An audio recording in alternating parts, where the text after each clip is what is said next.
So guys, আমার আটা বানানো শেষ, মানে আটাটাকে আর কি এই যে কি যেন বলে, ওটা বানানো শেষ। এখন আমি বানাবো হচ্ছে কি পরাঠা।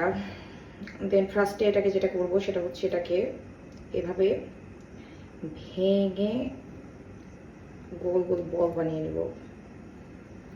বলটা একটু সমান হলো না, একটু এটাকে সমান করতে হবে। এটা একটু বড় হলো, তারপরে এটাতে দিব, তারপরে এটাতে দিব। হ্যাঁ, হয়ে গেল। এটা একটু ছোট হলো, হ্যাঁ ছোট হবে না, এটাতে আরেকটু দিয়ে দিব, ব্যাস। আমি বানাবো হচ্ছে 3টা পরোটা। দেন আমি আপনাদেরকে এবার দেখাবো যে পরোটা বানানোটা, মানে আমি যে পরোটাটা বানাতে পারি, আমি যে রুটি বানাতে পারি, আমার মধ্যে যে এই গুণটা দিছে আল্লাহ, মানে এটা আপনারা বিলিভ করতে পারবেন না। আমার রুটি এত গোল গোল হয়, মাই গড। আমি সব পারি, শুধু সাজুগুজু করে মেকআপ করে থাকতে পারি না। আর এই যে যেগুলো মেয়েরা লুকিয়ে লুকিয়ে আমার ব্লগ দেখো, তাদেরকে বলতেছি, তোমাদের স্বামী তোমাদের কাছে থাকবে কি করে, তোমরা তো রুটি বানাতে পারো না। ফার্স্টে এইটাকে হচ্ছে এরকম করে গোল বানাতে হবে।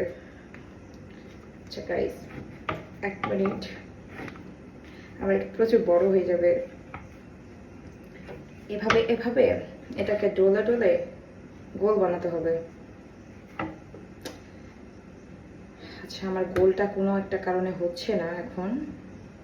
আমি আসলে পারি। দেন এটাকে এমনি এমনি এমনি এমনি বেলতে হবে। বেলে এটার মধ্যে, আচ্ছা আমার রুটিটা, আমি একটু জাস্ট রুটি বানানোটা দেখাই, তারপর ব্লগটা শেষ করে দেব। উফ, তোমরা যে কেন সোহানার সাথে ওকে হিংসা করো গার্লস, আমি কিছুই বুঝি না।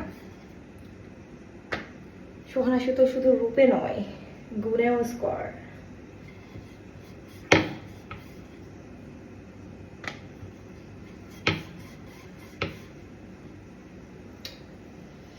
এত গরম, আমার একটা রান্না করে এসি লাগানো দরকার।